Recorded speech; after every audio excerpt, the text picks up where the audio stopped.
নমস্কার বন্ধুরা, আজকে আমি বানাবো চুনো মাছের চচ্চড়ি।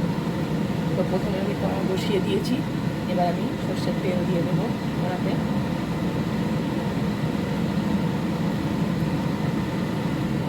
তেলটা গরম হয়ে গেছে, আমি এবার সরু সরু করে কেটে রাখা আলুগুলো ভেজে নেব।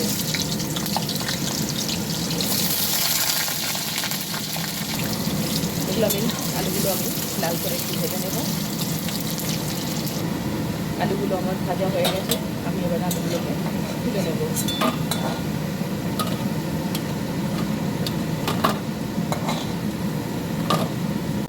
এবার আমি বেগুনগুলোকে ভেজে নেব।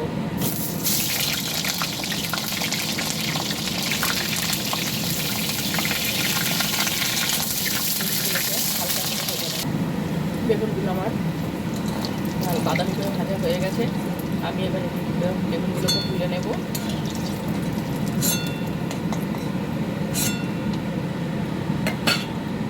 এবার এই তেলের মধ্যেই আমি পাঁচফোড়নে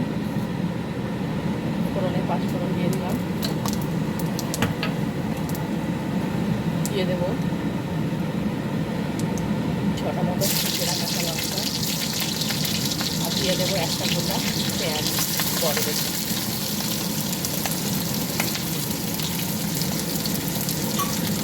এবার আমি গ্যাসটাকে বন্ধ করে দেবো।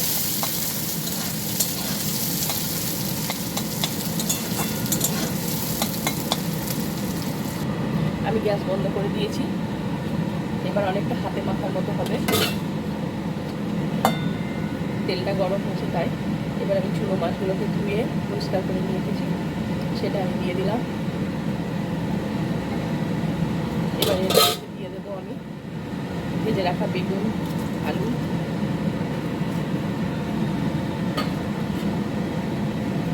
দিয়ে দেবো হলুদ,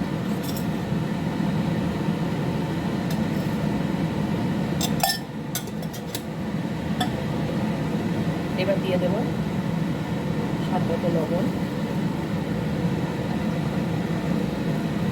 দিয়ে দেবো হলুদ ধনে পাতা কুচি।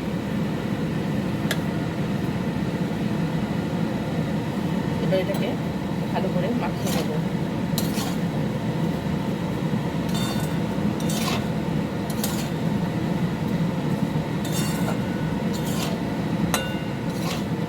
ভালো করে মাখিয়ে নেব।